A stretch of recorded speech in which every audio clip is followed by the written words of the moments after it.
விஜய் கட்சியின் வருஷம் ஒன்று நிறைந்து 2ஆம் ஆண்டு தொடக்க விழா நிகழ்ச்சிகள் மாமல்லபுரம் அருகே உள்ள பூஞ்சேரியில் உள்ள ஒரு தனியார் நட்சத்திர விடுதியில் தொடங்கி நடைபெற்றுக் கொண்டிருக்கிறது. அரங்கமெங்கும் கட்சி நிர்வாகிகள் திரண்டிருக்க சற்று நேரத்திற்கு முன்னர் மேடையேறிய தாவேக தலைவர் விஜய், கட்சியின் முக்கிய நிர்வாகிகளான புசி ஆனந்த், ஆதவ் அர்ஜுனா, அதோடு ஜன்சுராஜ்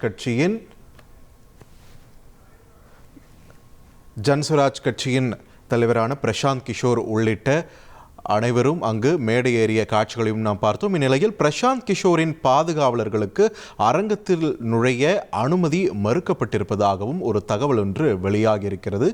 உச்சபட்ச பாதுகாப்பில் பாஸ் இருப்பவர்களுக்கு மட்டுமே உள்ளே அனுமதி என்று சொல்லப்பட்ட நிலையில் பிரசாந்த் கிஷோரின் பாதுகாவலர்களுக்கு அனுமதி மறுக்கப்பட்டிருப்பது சற்று புருவங்களை உயர்த்த வைத்திருக்கக்கூடிய ஒரு செய்தியாகவே பார்க்கப்படுகிறது. கூடுதல் விவரங்களை வழங்க இணைகிறார் எமது செய்தியாளர் தாயுமானவன். வணக்கம். பிரசாந்த் கிஷோர் ஒரு முக்கிய நபராக அங்கே மேடையில் தோன்றிய காட்சிகளை நம்ம பார்த்தோம். அவருடைய பாதுகாவலர்களுக்கு ஏன் அங்கே உள்ள போக அனுமதி இல்லை?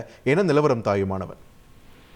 தமிழக வெற்றி கழகத்தினுடைய 2வது ஆண்டு துவக்க விழா கட்சியினுடைய தலைவர் விஜய் தலைமையில சென்னை அடுத்த பூஞ்சேரி கிராமத்தில் இருக்கக்கூடிய தனியார் நட்சத்திர விடுதியில காலை 10 மணி அளவுல தொடங்கி இருந்தது. குறிப்பா இந்த நிகழ்ச்சியில பங்கேற்பதற்காக 2500 நபர்களுக்கு மட்டுமே தமிழக வெற்றி கழகத்தின் சார்பில் அனுமதி சீட்டு என்பது வழங்கப்பட்டிருந்தது. குறிப்பாக மாவட்ட செயலாளர்கள், தமிழக வெற்றி கழகத்துடைய அணி நிர்வாகிகள் என 15 முதல் 20 பேர் வரைக்கும் ஒவ்வொரு மாவட்டத்திற்கும் அழைப்பு விடுக்கப்பட்டு அவர்களுக்கு அனுமதி சீட்டு வழங்கப்பட்டு தற்போது உள்ளே அனுமதிக்கப்பட்டு உள்ளே அமர வைக்கப்பட்டிருந்தார்கள். குறிப்பா அரங்கின் உள்ளே பார்த்தோம் என்றால் சுமார் 1500 2000 இருக்கைகள் மட்டும்தான் போடப்பட்டிருந்தன. மீதம் இருக்கக்கூடிய ஒரு 500 நபர்களுக்கு இருக்கைகள் இல்லாததன் காரணமாக இந்த நுழைவாயிலே பலர் காத்திருந்த ஒரு சூழலை பார்க்க முடிந்தது.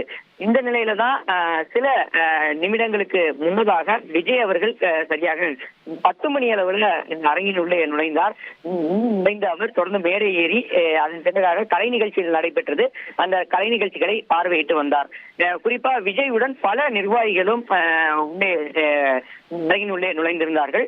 ஜன்சுராஜ் கட்சியினுடைய தலைவர் பிரசாந்த் கிஷோர், தேர்தல் வியூக வகுப்பாளர் ஜான் ஆரோக்கியசாமி, தேர்தல் பிரிவு பொதுச் செயலாளர் ஆனந்த், பொதுச் செயலாளர் நிகழ்ச்சியில பங்கெடுத்திருக்கக்கூடிய ஒரு சூழல்ல தொடர்ந்து ஜன்சுராஜ் கட்சியினுடைய தலைவர் பிரசாந்த் கிஷோருடைய பாதுகாவலர்கள் தாமதமாக சற்று உள்ளே அவர் உள்ளே நுழைய முயன்ற போது மற்ற நிர்வாகிகள், பாஸ் வைத்திருக்கக்கூடிய சில நிர்வாகிகளும் உள்ளே நுழைவதற்கு முயன்றதன் காரணமாக இப்பகுதியில அவர்களை அனுமதிக்க முடியாது என்ற வாயிலில் வைக்கப்பட்ட மோசர்கள் இதன் காரணமாக ஜன்சுராஜ் கட்சியினுடைய தலைவர் பிரசாந்த் கிஷோருடைய பாதுகாவலர்கள் செல்ல முடியாத ஒரு சூழல் என்பது ஏற்பட்டிருக்கிறது.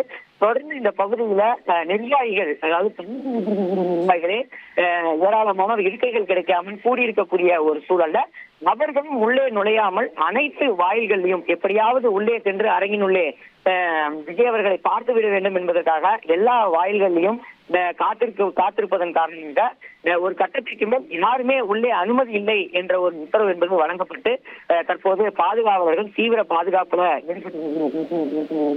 ஒரு அசாதாரண ஒரு சூழல் ஏற்பட்டதன் காரணமாக உள்ளே யாரும் அனுமதிக்கப்படாது என தகவல்கள் வெளியிடப்பட்டுவிட்டது.